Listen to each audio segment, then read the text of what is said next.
आणि बुलेटिनच्या सुरुवातीलाच बातमी जम्मू काश्मीर आणि हरियाणातल्या विधानसभा निवडणुकांच्या निकालाची। जम्मू काश्मीर आणि हरियाणाच्या विधानसभा निवडणुकीसाठी झालेल्या मतदानाची मोजणी आज होणार आहे। मतमोजणी केंद्रांवरती पोलीस बंदोबस्त तैनात असून सकाळी 8 वाजता पहिला कल हाती येणार आहे। एनडीटीव्ही मराठीवर निकालाचे प्रत्येक अपडेट्स तुम्ही पाहू शकणार आहात। त्यामुळे अवघ्या देशाचं लक्ष जम्मू काश्मीर आणि हरियाणाकडे लागलेलं आहे। जम्मू काश्मीरमध्ये कलम 370 हटवल्यानंतर पहिल्यांदाच निवडणूक होतीये, त्यामुळे या निवडणुकीला महत्त्व विशेष प्राप्त झालंय। जवळपास सर्वच एक्झिट पोलमध्ये हरियाणात काँग्रेस सत्तेत येण्याची शक्यता वर्तवली आहे, तर सत्ताधारी भाजपला धक्का बसेल असा अंदाज आहे। दुपारपर्यंत जम्मू काश्मीर आणि हरियाणात कोणतं सरकार येईल याचं चित्र स्पष्ट होईल।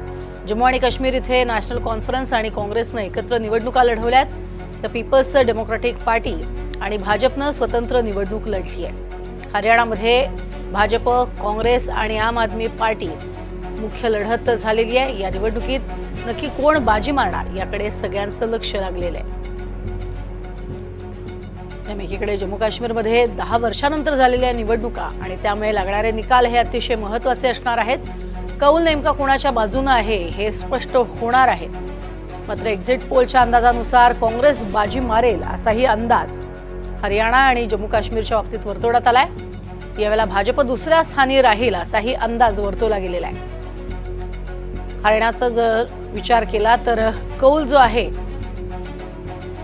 तो काँग्रेसच्या बाजूने असल्याचं पाहायला मिळतंय। हरियाणामध्ये निवडणुकीचे एक्झिट पोल जे समोर आलेत त्यानुसार काँग्रेसच्या बाजूनच कौल दिसतोय आणि गेल्या 10 वर्षांपासून सत्तेत असलेल्या भारतीय जनता पक्षाला धक्का बसण्याची शक्यता ही एक्झिट पोलनं वर्तवली आहे।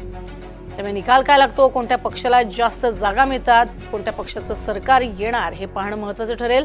अधिक माहिती घेऊयात, रामराजे शिंदे आमचे प्रतिनिधी सोबत आहेत। रामराजे, हरियाणा आणि जम्मू काश्मीरचे निकाल आज लागणार आहेत, सगळ्यांचं लक्ष लागलंय या निकालाकडे।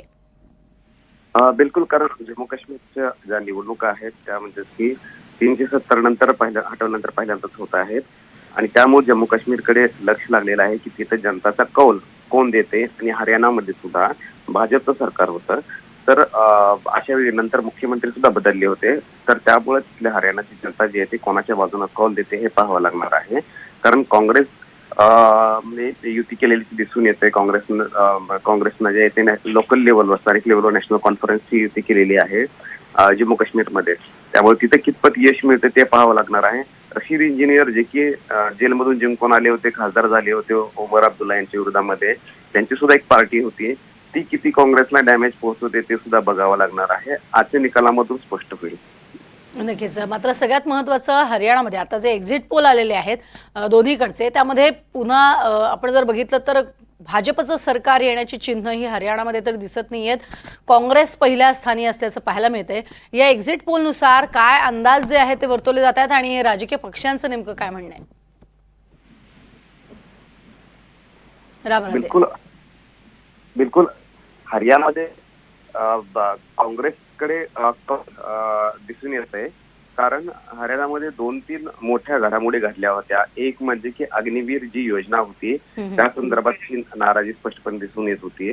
दुसरं म्हणजे की कृषीच्या संदर्भातले जे आंदोलन होतं ते हरियाणातूनच झालं होतं। तिसरं म्हणजे की जे खेळाडू आहेत, कुस्तीपट्टू जे आहेत, तर त्यांच्या विरोधामध्ये त्यांच्या संदर्भामध्ये ज्या काही घटना घडल्या होत्या मध्यंतरी, तर त्यामुळे सुद्धा एक मोठी नाराजी जी होती ती निर्माण झाली होती। आणि चौथं म्हणजे की राजकीय अस्थिरता, म्हणजे की मुख्यमंत्री बदलण्यात आले होते, मनोहरलाल खट्टर यांच्याऐवजी सैनी हे देण्यात आले होते, त्यामुळे कुठेतरी अस्थिरता आणि ज्यात वोट बँक जो आहे तो नाराज असणार, तर ह्या चारही घडामोडी जी आहेत त्या सांगितल्या जात होत्या। आणि भाजपनं विशेष करून संघानं सुद्धा हरियाणामध्ये चांगली ताकद लावली होती, परंतु शेवटच्या टप्प्यामध्ये डॅमेज कंट्रोल करण्यामध्ये यश मिळाल्याची माहिती मिळते। परंतु जो टप्पा असतो 90 जागापैकी 45 जागा जिंकणं, तो टप्पा भाजप गाठते का हे बघावं लागणार आहे। नक्कीच। तुर्तास धन्यवाद या संपूर्ण माहितीसाठी राम।